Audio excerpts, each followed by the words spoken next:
नमस्कार दोस्तों, स्वागत है आपका आज की सीरीज वॉक एंड टॉक में।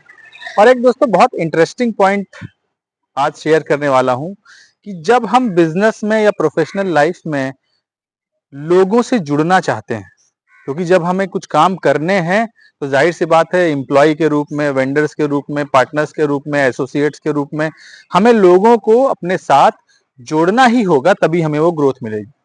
लेकिन हम जिनके साथ जुड़ने जा रहे हैं वो व्यक्ति सही हैं या नहीं, सही होंगे या नहीं, आपकी चीजों में फिट बैठेंगे कि नहीं, ये बहुत इंपॉर्टेंट हो जाता है। और कई बार कुछ एक पक्ष की गलती भी हो सकती है, कई बार किसी की कोई गलती नहीं होती, परिस्थितियों की गलती होती है, और कई बार दोनों तरफ से कुछ ना कुछ कमियां रह जाती हैं। पर एक बहुत ही इंटरेस्टिंग पॉइंट अगर आप ध्यान रख सकें तो बहुत हद तक ये प्रॉब्लम सॉल्व करता है कि दोस्तों कभी भी ऐसे किसी भी व्यक्ति के साथ एसोसिएट मत करिए जिसको उस काम की, मतलब ऐसे ही व्यक्ति के साथ एसोसिएट करिए कि या तो उसको उस काम की भरपूर नॉलेज है या उतनी नॉलेज है जितनी आपको है। क्योंकि जब वो आपके काम के प्लस को भी समझ रहा होगा तो वो आपके काम के माइनस को भी समझेगा, उसी मैच्योरिटी के साथ वो बात करेगा, उसी मैच्योरिटी के साथ आपका संबंध आगे बढ़ेगा। या तो उसको कुछ भी ना पता हो, जब उसको कुछ नहीं पता होगा तो ये वो एक फ्रेशर की तरह आपके साथ ट्रीट करेगा कि आपको बहुत कुछ पता है, तो वो आपसे सीखना है, उसके अंदर जज्बा है, वो कुछ करना चाहता है, तो ऐसा व्यक्ति आपके साथ टिकेगा। लेकिन जो बीच में व्यक्ति होते हैं ना, सपोज करिए कि किसी ने धंधा किया और धंधा करके फ्लॉप हो गया, अब वो जॉब करने लगा। अब अगर आप ऐसे व्यक्ति के साथ कैसे भी पार्ट टाइम फुल टाइम जुड़ेंगे तो वो व्यक्ति किसी काम का नहीं रहा, क्योंकि ना तो उसको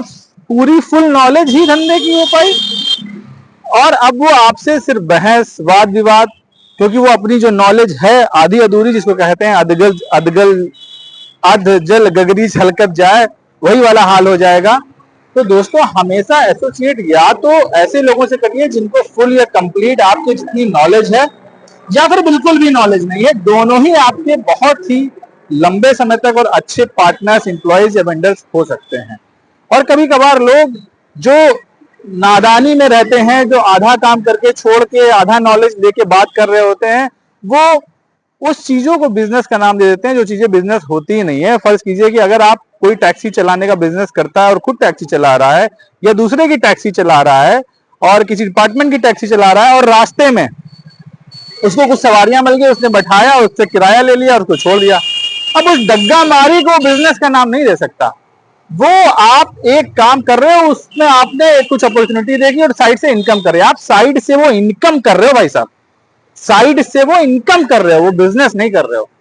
तो वो बिजनेस की कभी वो समझ रखेगा ही नहीं। तो दोस्तों अंतिम कहने का मकसद यही है कि हमेशा एसोसिएट करते समय या तो उन व्यक्तियों के साथ एसोसिएट करें जिसको आपके ही जितनी या आपसे इवन ज्यादा अगर नॉलेज है तो वो आपके काम आ सकते हैं, या फिर उनको बिल्कुल भी नॉलेज नहीं है पर एक जज्बा और पॉजिटिव एटीट्यूड है उस फील्ड में कुछ अच्छा करने का। बीच के लोगों से बच के रहिए, क्योंकि वो ना खुद ग्रो करेंगे ना आपको ग्रो करने देंगे। तो मिलते हैं किसी नए वीडियो में फिर किसी नए टॉपिक के साथ, तब तक के लिए बहुत बहुत धन्यवाद।